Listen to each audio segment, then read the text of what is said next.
Praise the Lord. Sudah siap mendengarkan firman Tuhan, saudara?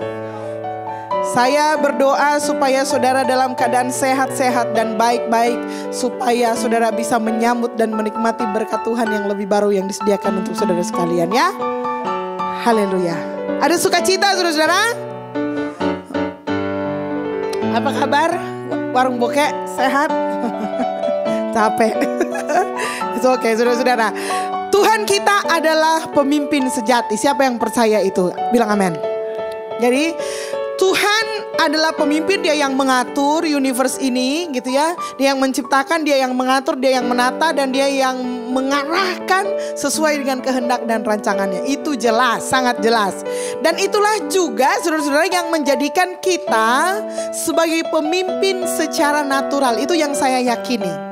Karena Tuhan kita adalah pemimpin, saudara-saudara. Ketika dia menciptakan kita, dia membentuk Adam dan menghembuskan nafasnya, maka di dalam diri kita juga sama seperti Tuhan, kita punya kapasitas untuk memimpin. Kita punya kapasitas untuk menaklukkan bumi. Kita punya kapasitas untuk mengatur. Kita punya kapasitas untuk mengelola sebagaimana para pemimpin biasa lakukan. Ada orang-orang yang destininya atau kapasitasnya memimpin sebuah negara, bangsa. Ada yang kapasitasnya memimpin bangsa-bangsa. Ada yang kapasitasnya memimpin setidaknya keluarga. Ada yang kapasitasnya memimpin gereja atau pelayanan. Tetapi di atas semuanya itu, paling tidak saudara-saudara, Tuhan meminta kita untuk memimpin diri kita sendiri. Yang percaya bilang amin. Karena itu saya sangat yakin bahwa semua orang pasti adalah leader, pasti adalah pemimpin.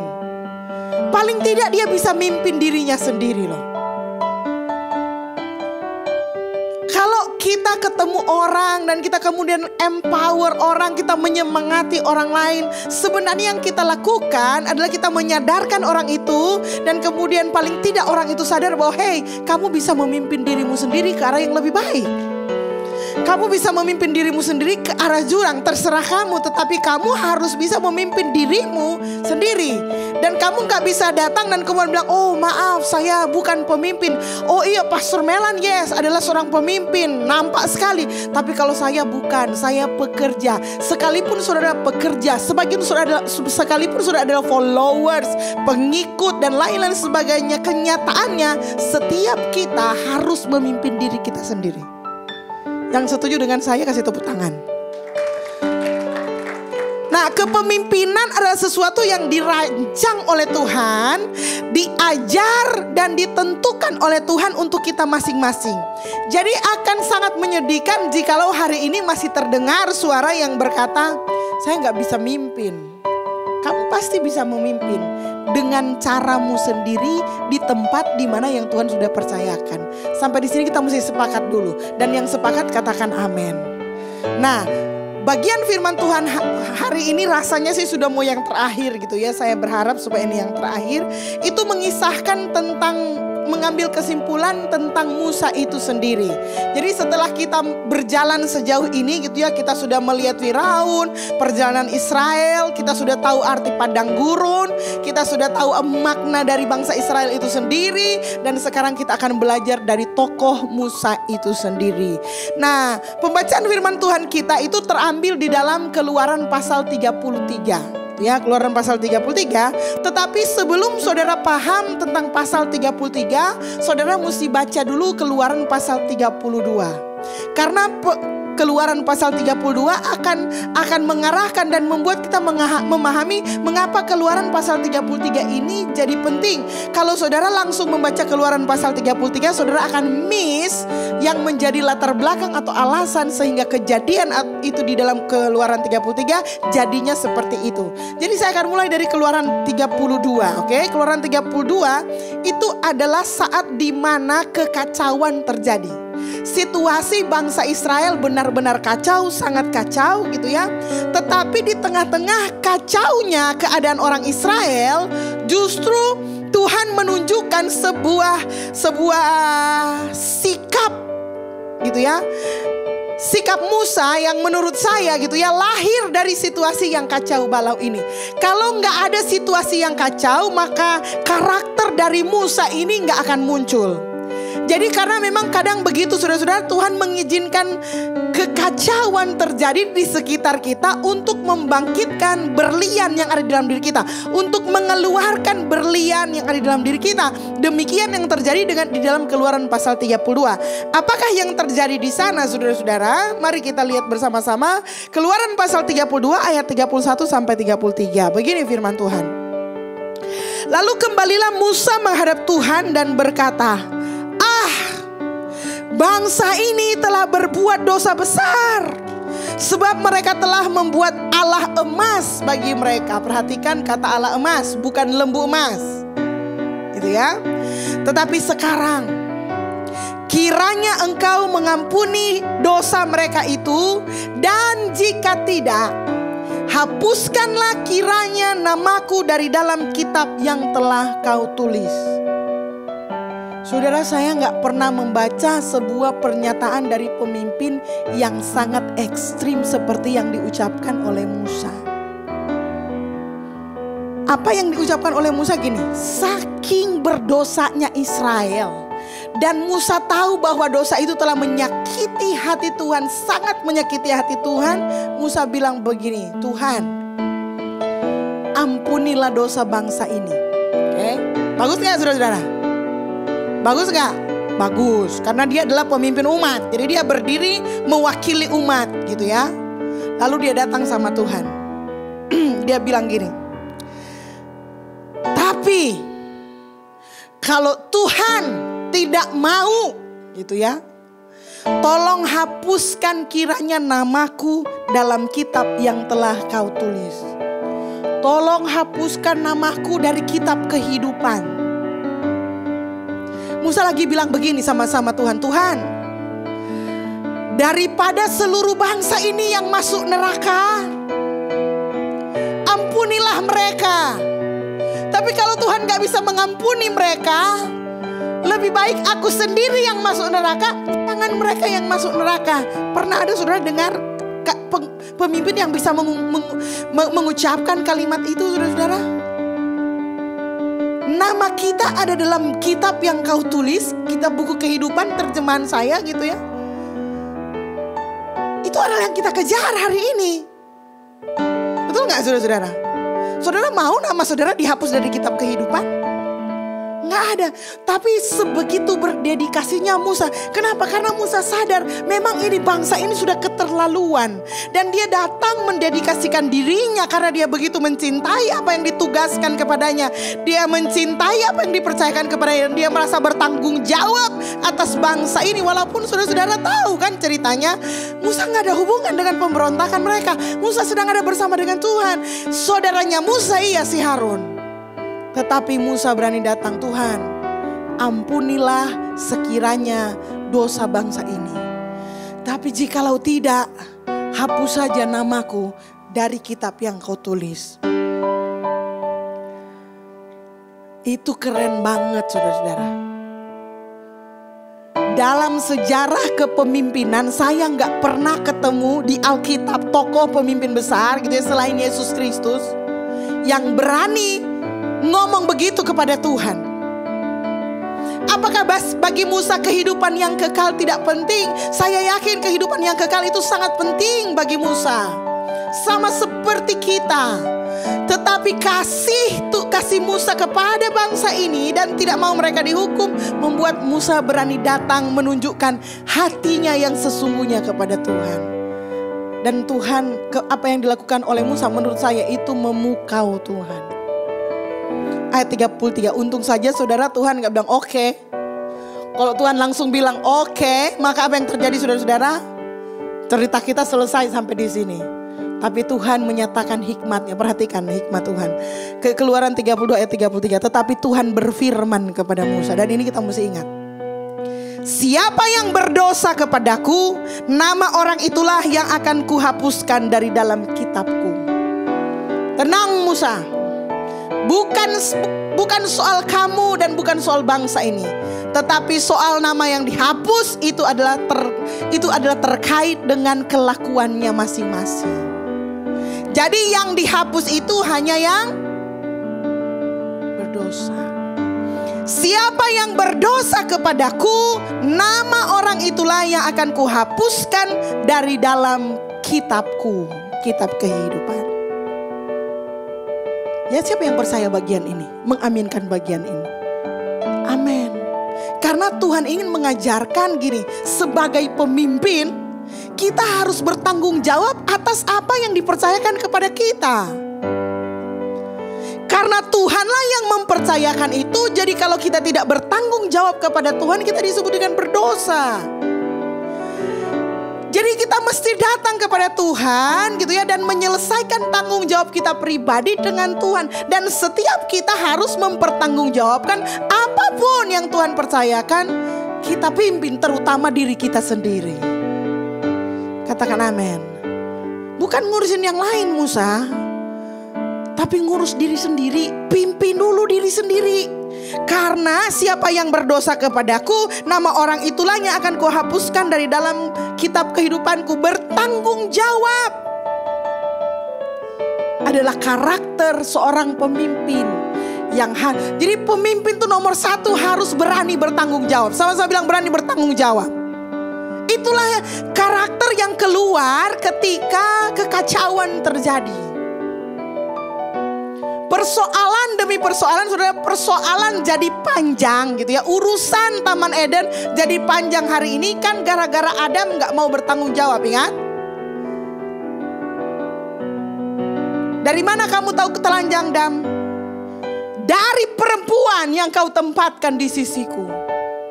Coba kalau dari awal Adam sudah datang dan berkata, oke, sorry, ini tanggung jawab saya salah telah melawan firman Tuhan. Mungkin ceritanya lain. Tapi begitu seorang melemparkan tanggung jawabnya, mencari kambing, menghitamkan kambing yang putih, urusan jadi panjang. Kalau saudara mau jadi pemimpin yang baik, pemimpin yang benar, jangan takut untuk bertanggung jawab. Ambil aja tanggung jawabnya itu. Oke, saya salah, siap salah.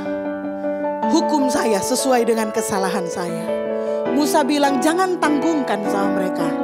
Aku yang membawa mereka sejauh ini.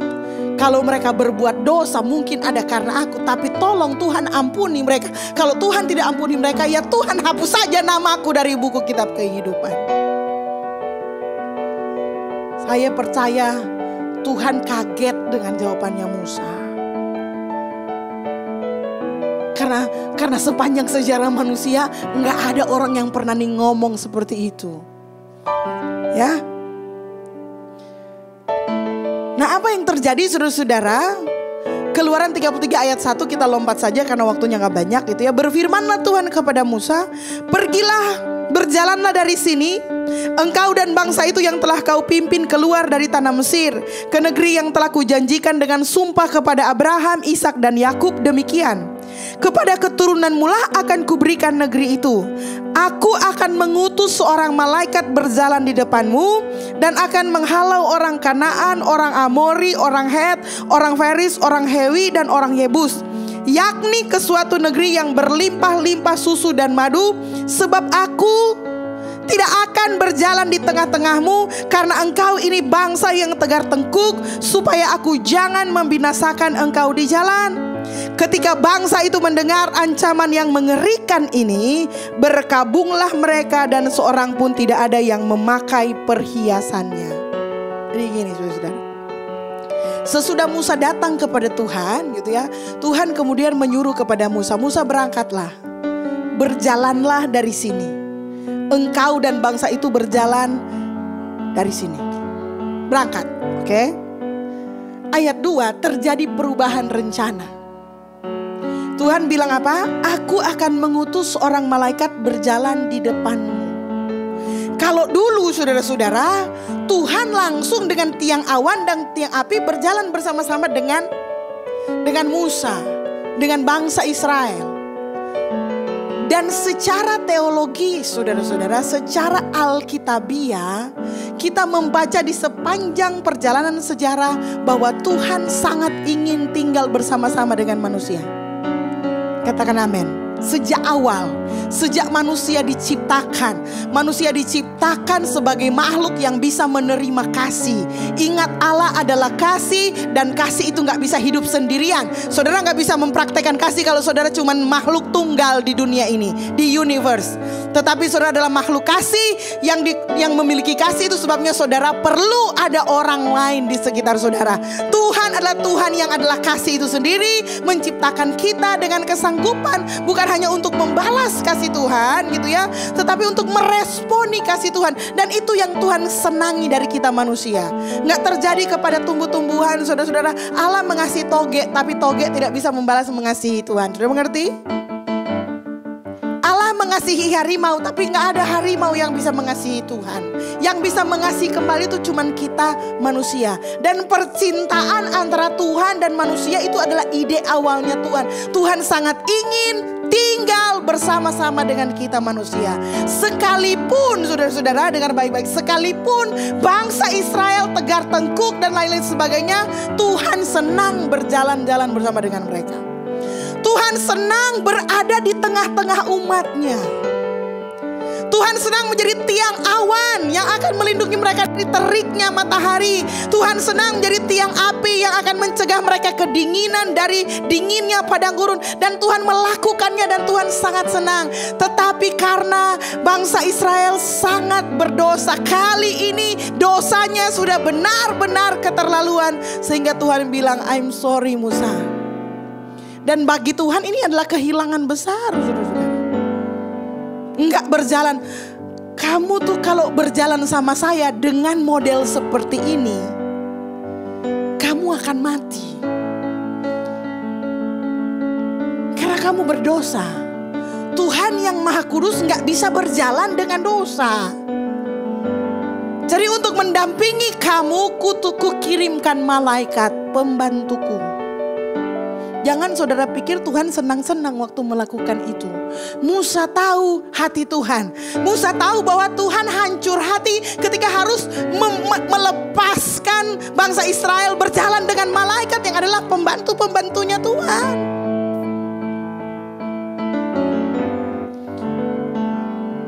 Saudara punya anak yang saudara kasihi. Gimana perasaan saudara gitu ya, kalau mereka jalan dengan pembantu saudara, dan bagaimana perasaan saudara kalau saudara jalan dengan saudara? Kalau anak-anak itu jalan dengan saudara, beda dong ya? Beda nggak? Apa yang terjadi ketika saudara terpaksa oleh karena situasi harus mempercayakan anak-anak saudara kepada pembantu? Halo? Apakah orang tua akan senang-senang saja, hore, hore, yang penting kan sudah ada pembantu? Enggak loh saudara-saudara. Meskipun ada orang yang membantu kita, tetapi yang terbaik bagi kita adalah kalau kita yang berjalan, yang tinggal, yang hidup bersama-sama dengan anak-anak kita, bukan? Begitulah hati Tuhan.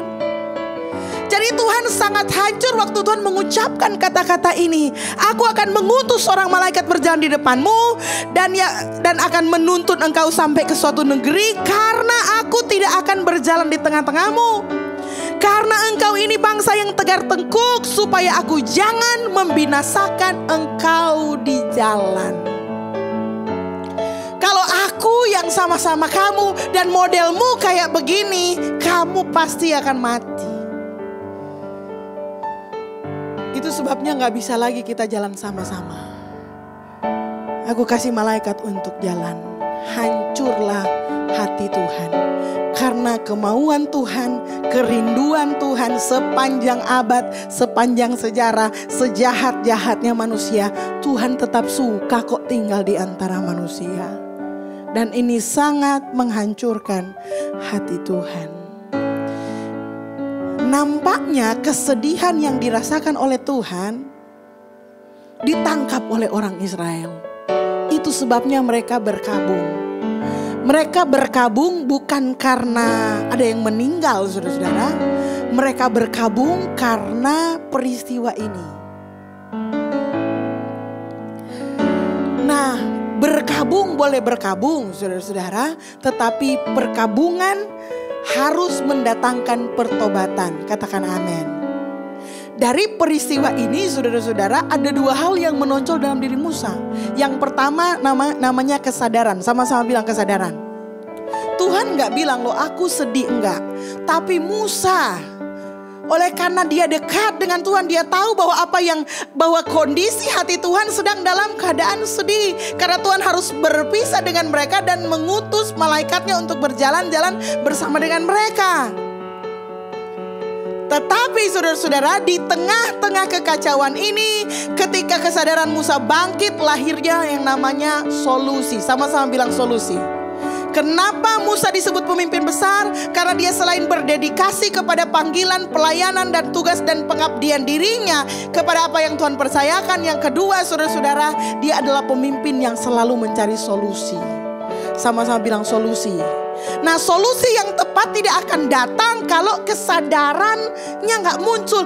Penyebabnya apa gitu, yang nggak sadar ini salahnya apa. Tapi karena Musa sadar ini semata-mata karena bangsa ini memang sudah keterlaluan. Jadi lahirlah sebuah solusi. Apa solusinya? Mari kita lihat di Keluaran pasal 33 ayat 7. Sesudah itu Musa mengambil kemah. Dalam bahasa Indonesia begitu. Tapi dalam bahasa Inggris sebenarnya tulisannya gini. Sesudah itu Musa mengambil kemahnya. Jadi tendanya Musa. Jadi kan orang Israel pindah-pindah, mereka masing-masing punya tenda. Musa juga punya tenda gitu ya. Musa mengambil tendanya dan membentangkannya di luar perkemahan, jauh dari perkemahan, dan menamainya kemah pertemuan. Setiap orang yang mencari Tuhan, keluarlah ia pergi ke kemah pertemuan yang di luar perkemahan. Apabila Musa keluar pergi ke kemah itu, bangunlah seluruh bangsa itu dan berdirilah mereka masing-masing di pintu kemahnya, dan mereka mengikuti Musa dengan matanya sampai ia masuk ke dalam kemah. Apabila Musa masuk ke dalam kemah itu, turunlah tiang awan dan berhenti di pintu kemah, dan berbicaralah Tuhan dengan Musa di sana. Ayat 10. Setelah seluruh bangsa itu melihat bahwa tiang awan berhenti di pintu kemah, maka mereka bangun dan sujud menyembah masing-masing di pintu kemahnya. Di balik kekacauan yang benar-benar kacau di pasal 32, lahirlah sebuah ide dari Musa. Dia berikan solusi. Gak mungkin, Musa tahu gak mungkin bangsa Israel bisa hidup tanpa pimpinan Tuhan. Tidak mungkin, saudara-saudara. Bayangkan saudara, sudah Tuhan yang pimpin, mereka masih tegar tengkuk. Saudara mengerti maksudnya? Tuhan langsung yang istilahnya jadi kalau itu sebuah kelurahan, saudara-saudara, Tuhan yang ada lurahnya mereka. Tuhan yang ada lurahnya juga mereka gak dengar. Kira-kira siapa lagi yang bisa mereka dengar? Jadi Musa bilang begini, kalau mereka berjalan tanpa Tuhan, mereka juga mereka pasti akan binasa. Harus ada sesuatu yang kita lakukan. Lalu lahirlah ide gila dari Musa. Kita buat Zoom meeting di perkemahan di luar, di mana kalau ada orang Israel yang ingin datang kepada Tuhan, mereka bisa janjian di tenda itu. Dan di sana Alkitab bilang Tuhan setuju. Dari mana kita tahu Tuhan setuju? Karena tiang awannya muncul kalau Musa masuk ke sana. Jadi Musa memutuskan untuk menjadi perantara yang pertama di dalam sebuah kemah pertemuan. Oke? Ini keren banget. Sebelum ada gereja hari ini, sudah ada kemah Musa. Jadi ide seperti ini, saudara datang kepada Tuhan dengan segala pergumulan, Tuhan datang dari surga, itu sudah datang kejadiannya karena situasi ini. Dulu gak begini saudara-saudara. Dulu saudara gak perlu datang ke gereja. Saudara sudah jalan sama-sama dengan Tuhan. Saudara sudah ibadah dengan Tuhan setiap hari, itu sudah cukup. Tetapi kemudian oleh karena kita yang ternyata jahat, oleh karena kita yang cenderung berbuat dosa, oleh karena kita yang cenderung hanya melakukan keinginan kita sendiri dan mengesalkan hati Tuhan, lalu Musa bikin sebuah solusi gini. Kita datang, kita buat sebuah tenda pertemuan, kemah pertemuan, di mana Tuhan dan umatnya bisa ketemu.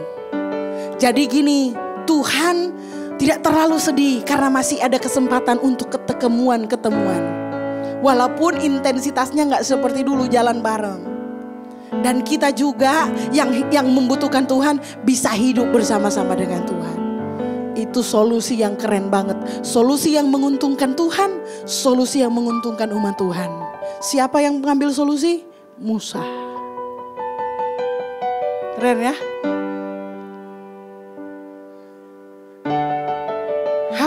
Harus berusaha saudara-saudara untuk melihat solusi di balik persoalan-persoalan kita. Amin. Ada dua tipe orang saudara-saudara, ya. Ada orang yang kalau ada masalah cari solusi. Ini Musa banget. Dan itu yang diajarkan Alkitab. Masalah boleh ada tapi kita harus fokus kepada solusi. Bilang amin. Nah, ada juga tipe orang yang kedua saudara-saudara. Dari semua solusi dia suka cari masalah. Mengerti maksudnya? Saudara, ada orang apapun yang saudara kasih. Pernah saudara saya bikin bete saudara, orang konseling sama orang yang kayak gitu. Jadi gini, datang pastor ada masalah. Oke, siap.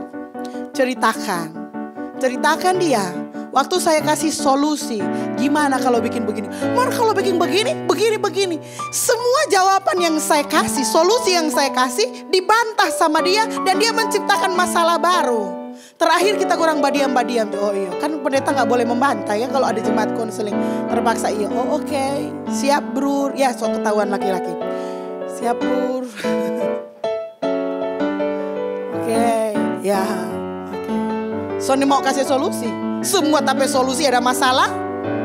Halo? Bayangkan saudara bisa hidup dengan orang seperti itu. No, jangan jadi seperti itu. Kalau ada orang membantu kita kasih solusi, terima itu.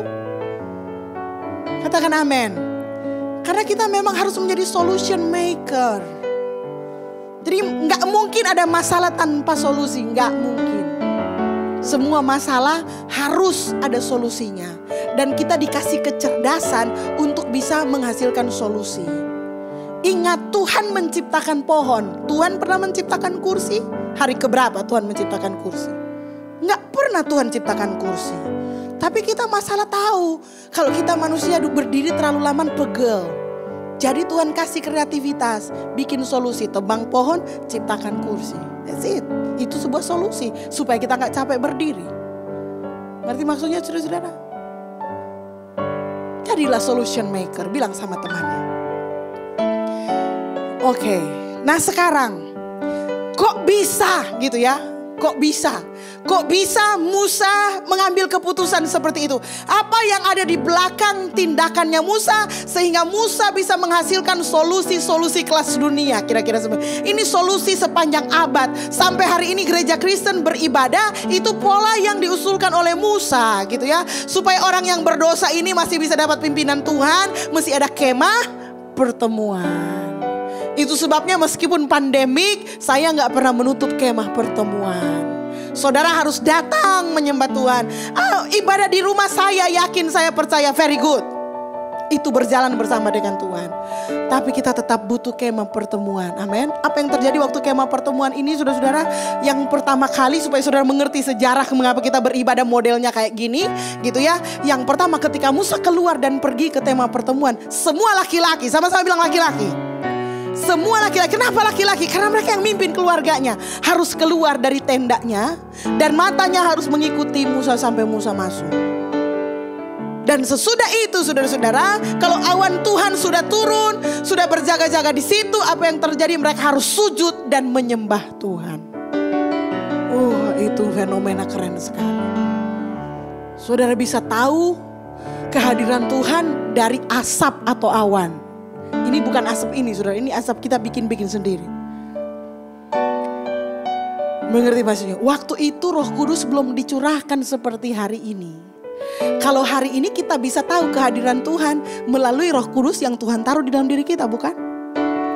Tapi waktu itu mereka Roh Kudus belum dicurahkan dengan cara seperti Roh Kudus dicurahkan pada hari ini. Itu sebabnya mereka perlu melihat tanda fisik. Apa? Asap, awan kehadiran Tuhan sudah turun. Saat itulah mereka harus menyembah Tuhan, menghormati kehadiran Tuhan. Lalu apa yang terjadi saudara-saudara? Mari kita lihat, ini semakin seru saudara. Keluaran 33 ayat 11. Dan Tuhan berbicara kepada Musa dengan berhadapan muka seperti seorang berbicara kepada temannya. Kemudian kembalilah ia ke perkemahan, tetapi abdinya Yosua bin Nun, seorang yang masih muda, tidaklah meninggalkan kemah itu. Saudara perhatikan ayat 11. Dan Tuhan berbicara kepada Musa dengan berhadapan muka seperti seorang berbicara kepada temannya. Itu Tuhan loh saudara-saudara. Bukan Musa yang memperlakukan Tuhan seperti teman, enggak. Tetapi Tuhan yang memperlakukan Musa seperti teman. Kok bisa saudara-saudara? Saudara punya hubungan yang bagaimana dengan Tuhan sehingga Tuhan memperlakukan saudara seperti teman? Sesudah Tuhan melihat hatinya Musa yang penuh dedikasi kepada pelayanan, pekerjaan yang dipercayakan kepadanya. Tuhan bilang ini manusia jarang ada. Ini manusia yang bisa disebut sebagai teman, dianggap sebagai teman. Abraham oleh karena imannya dia disebut sebagai sahabat Allah. Tetapi Musa saudara-saudara, oleh karena karakternya dia terpilih dari sekian banyak orang untuk apa? Jadi teman ngobrolnya Tuhan, face to face. Dia bisa chat dengan Tuhan. Chatting, bukan ngechat dinding. Saudara gini, apa kesimpulannya gitu ya? Apa kesimpulannya? Sebagai pemimpin kita pasti dipercayakan sesuatu atau sekelompok orang lah ya. Betul ya? Ya gak? Ya, nah gini. Keberhasilan dan kesuksesan saudara memimpin itu bukan tergantung kepada apa yang saudara lakukan untuk umat saudara, untuk orang-orang, bukan. Tetapi bagaimana saudara membangun hubungan dengan Tuhan. Jadi contoh gini, saya menggembalakan sebuah gereja yang namanya Metro Church, yang di dalamnya terdiri atas orang yang keren-keren banget, semanado, seminasa utara, dan sekota Tomohon hari ini. Mungkin ada yang semua jadi sekota Bitung, semana lagi, sekota Jakarta mungkin dan lain-lain sebagainya. Bilang amin saudara-saudara. Nah, besarnya pertumbuhan, besarnya pelayanan seorang Pastor Melan itu tidak ditentukan oleh apa yang saya perbuat kepada saudara harian, tapi itu bergantung kepada hubungan saya dengan Bapa di surga. Pelayanan saya akan berhasil kalau hubungan saya dengan Bapa beres. Katakan amin. Keluarga saudara akan oke, akan beres kalau you sebagai pemimpin punya hubungan yang baik dengan Tuhan, punya kedekatan yang luar biasa dengan Tuhan. Itu yang mau disampaikan oleh Musa. Memimpin 600.000 laki-laki plus istri plus anak-anak dan seluruh harta mereka keluar dari tanah Mesir. Itu kalau cuma Musa sendiri saudara, dia sudah stres, mungkin dia musuh gantung diri, depresi. Tapi oleh karena dia punya hubungan yang benar dengan Tuhan, maka seberapa besar tanggung jawab yang dipercayakan kepadanya, itu tidak akan membuat dia tertekan. Jadi penting bagi kita sebagai pemimpin keluarga, pemimpin bangsa dan negara, pemimpin pelayanan, dan pemimpin diri sendiri, untuk memastikan bahwa saudara punya hubungan dengan Tuhan itu beres. Sama-sama bilang beres. Kedekatan, keintiman saudara dengan Tuhan itu menentukan kesuksesan apa yang saudara pimpin. Kenapa? Karena Tuhan, kalau saudara dekat dengan Tuhan, saudara tahu Tuhan maunya kemana, betul gak? Kalau saudara memimpin sebuah kelompok, itu akan masuk hancur dengan sendirinya. Tuhan mempercayakan banyak orang untuk kita pimpin, dan kunci keberhasilan atau kesuksesan kepemimpinan kita sangat bergantung pada sedekat apa kita dengan Tuhan. Jadi kata kunci utama yang pertama kepada saudara-saudara sekalian adalah jaga hubunganmu dengan Tuhan. Bilang sama teman kiri kanannya, bilang jaga hubunganmu dengan Tuhan. Okay. Nah yang terakhir saudara-saudara, 2 menit yang terakhir, semoga saya bisa membalap. Maka sekarang, ini kemudian gitu ya, ada 3 permintaan Musa yang semua orang percaya harus memintanya kepada Tuhan. Saya akan mengakhirinya dengan ini. Oke. Berapa permintaan saudara? Tiga bukan kepada jin ya saudara. Ini permintaan Musa yang semua orang percaya harus memintanya kepada Tuhan. Karena apa? Karena Tuhan pasti mengabulkannya. Kalau ada doa yang pasti dikabulkan oleh Tuhan, saudara mesti naikkan doa itu. Bilang amin. Sedangkan doa yang masih abu-abu gitu ya, saudara tetap naikkan. Sekarang kalau ada doa yang jawabannya pasti dikabulkan, aslinya Tuhan berkata yes, maka saudara sebaiknya melakukan doa itu. Karena kalau saudara gak berdoa seperti itu, saudara sendiri akan rugi. Tuhan gak akan kehilangan apa-apa. Tuhan gak akan rugi, kita yang rugi. Doa seperti apa itu? Keluaran 33 ayat 13. Maka sekarang, jika aku kiranya mendapat kasih karunia di hadapanmu, beritahukanlah kiranya jalanmu kepadaku, sehingga aku mengenal engkau, supaya aku tetap mendapat kasih karunia di hadapanmu. Ingatlah bahwa bangsa ini umatmu. Sesudah Tuhan memperlakukan Musa sebagai sahabatnya, Musa langsung datang kepada Tuhan, bilang seperti ini. Nomor 1, Tuhan, beritahukanlah kiranya jalanmu kepadaku, sehingga aku mengenal engkau. Bagi Musa dikenal oleh Tuhan itu bagus, tetapi mengenal Tuhan juga itu penting. Dan dia datang dan berkata apa? Beritahukanlah. Beritahukanlah kiranya jalanmu kepadaku. Wow, saudara-saudara. Apa yang terjadi kalau saudara berdoa begitu kepada Tuhan? Tuhan, kasih tahu jalanmu kepadaku. Dan benar Tuhan menjawab doa itu, saudara-saudara. Saudara pasti akan tahu rute mana arah hidupmu mengarah. Betul gak? Saudara tahu apa yang mau terjadi hari esok? Pikir saudara apa yang saudara lakukan hari ini sudah the best, bukan? Tapi bagaimana kalau sebenarnya dalam rancangan Tuhan, Tuhan sedang menyediakan sesuatu yang lebih besar untuk engkau pimpin, untuk engkau kelola. Halo? Dan Tuhan sudah memberitahukan kepada kita, hey,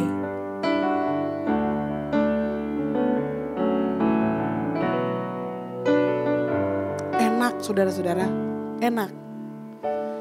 Kalau kita dapat konfirmasi dari Tuhan, kita mau kemana? Betul gak saudara-saudara? Kita gak perlu khawatir. Oke, itu permintaan Musa. Kita lihat jawabannya Tuhan gitu ya. Musa bilang gini, Tuhan, jika aku kiranya mendapat kasih karunia di hadapanmu. Artinya kalau Tuhan sayang sama aku, tolong beritahukanlah kepadaku jalan-jalanmu, supaya aku mengenal engkau.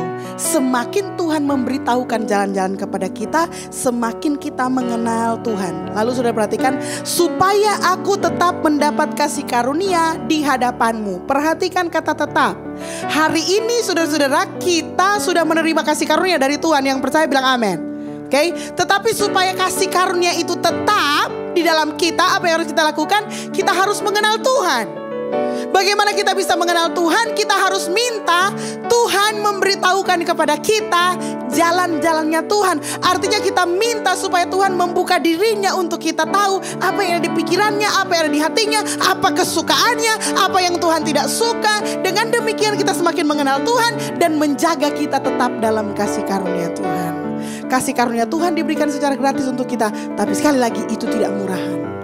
Dan untuk tetap bertahan dalam kasih karunia Tuhan, saudara perlu mengenal Tuhan. Ayat 14. Lalu ia berfirman, haleluya, aku sendiri hendak membimbing engkau dan memberikan ketentraman kepadamu. Tuhan kasih dua hal kepada Musa sebagai jawaban atas apa yang diminta Musa. Aku sendiri hendak membimbing engkau. Amin, saudara-saudara. Hidup yang paling keren adalah hidup yang dibimbing oleh Tuhan. Amin. Dan memberikan ketentraman. Ini bonusnya, saudara-saudara. Ketentraman kepadamu. Ini kata ketentraman jarang muncul dalam Alkitab. Tapi saudara sudah merasakan hidup yang tentram? Halo? Siapa yang bisa memberikan ketentraman? Saudara bisa tidur di kasur yang paling mahal, tapi hati saudara bisa tidak tentram. Saudara bisa makan makanan yang paling enak di dunia ini, tapi hati saudara juga tidak tentram. Mengapa demikian? Karena ketentraman itu hanya bisa dikerjakan oleh Tuhan. Sama-sama bilang Tuhan. Jadi saudara hanya bisa tentram hidupnya kalau saudara punya hubungan dengan Tuhan beres. Hati-hati dengan damai sejahtera. Ingat, damai sejahtera dan ketentraman itu berasal dari akar kata yang sama. Kata damai sejahtera ini banyak orang suka datang, tunggu ya, kalau so ada sejahtera baru saya melangkah. No, saudara-saudara, sekali lagi ketentraman adalah buah pekerjaan Tuhan dalam hati kita. Dan bukan untuk konfirmasi apa-apa, bukan. Itu sebagai bentuk janji Tuhan bahwa Ia akan membimbing kita dan memberikan kita ketentraman kalau kita minta supaya Tuhan memberitahukan kepada kita jalannya. Katakan amin. Lalu kemudian berkata Musa kepadanya, jika engkau sendiri tidak membimbing kami, janganlah suruh kami berangkat dari sini. Yang kedua, saudara-saudara, Musa bilang sama Tuhan, Tuhan gini loh, kalau engkau tidak membimbing kami, jangan suruh kami berangkat dari sini. Jadi tuh Musa sementara chat dengan Tuhan, WA sama Tuhan gitu ya. Dan kemudian Musa bilang begini sama Tuhan, oke Tuhan, engkau sudah menjawab permintaan yang pertama. Yang kedua gini, kalau bukan Tuhan, kalau Tuhan tidak mau membimbing kami, tolong jangan suruh kami berangkat. Oke, engkau sudah menunjukkan kepada kami tanah perjanjian. Yes, penuh dengan susu dan madu. Tanah yang keren sekali. Tapi kami tidak akan berangkat kalau Tuhan tidak membimbing kami.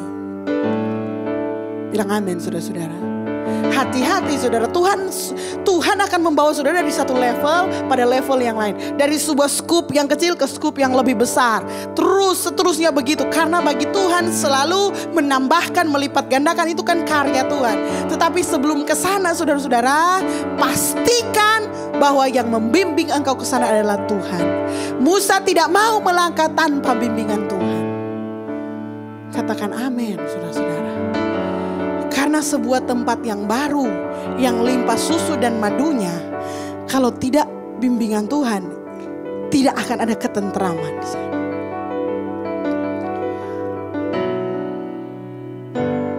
Ayat 16, dari manakah gerangan akan diketahui bahwa aku telah mendapat kasih karuniamu di hadapanku, yakni aku dengan umatmu ini?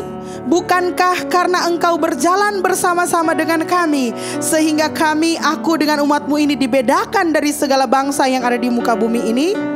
Berfirmanlah Tuhan kepada Musa, juga hal yang telah kau katakan ini akan kulakukan, karena engkau telah mendapat kasih karunia di hadapanku, dan aku mengenal engkau.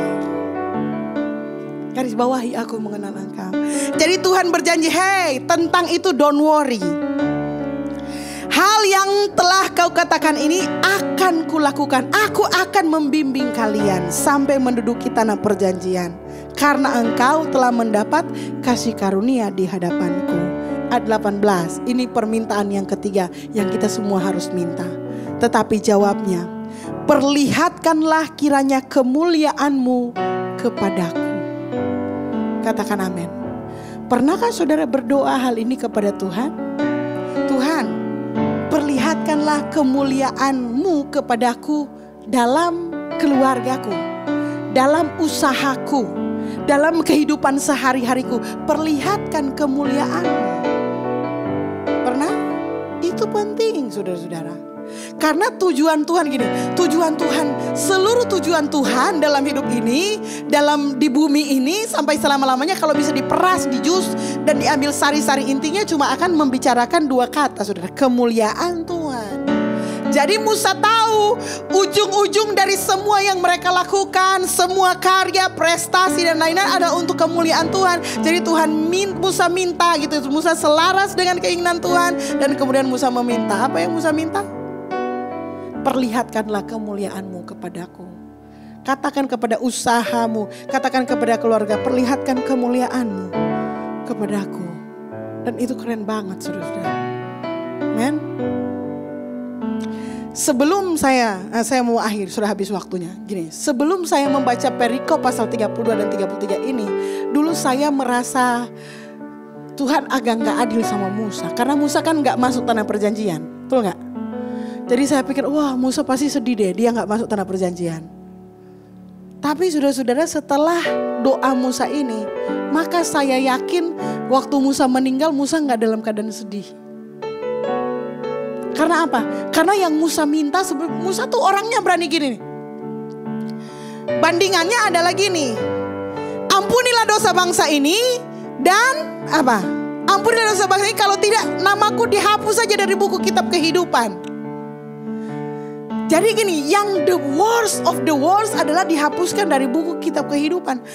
Hanya karena Musa nggak masuk tanah perjanjian, bukan berarti dia nggak bersyukur dan dia nggak berbahagia, saudara-saudara. Bukan berarti dia nggak menikmati kemuliaan Tuhan yang sudah dijanjikan. Yes, secara fisik, secara geografis dia nggak duduk, nggak masuk, dia nggak minum susu di sana, dia nggak minum madu di sana, dia nggak menerima semuanya itu. Tetapi kemuliaan Tuhan, kemuliaan tanah perjanjian telah menguasai Musa sejak keluar, sejak pertama kali Tuhan berfirman kepadanya. Aku akan memberikan sebuah negeri yang limpah susu dan madunya. Itu sudah melekat dalam pikiran Musa. Dia sudah hidupi itu setiap hari. Dia lihat setiap hari. Dia nikmati setiap hari. Itu sebabnya dia berusaha menjaga bangsa ini supaya mereka boleh berada di level kehidupan sebagaimana yang Tuhan mau. Dan itulah seharusnya pemimpin bekerja. Sebagai pemimpin, Musa tahu pasti bahwa tanah perjanjian itu adalah tempat terbaik bagi bangsa Israel.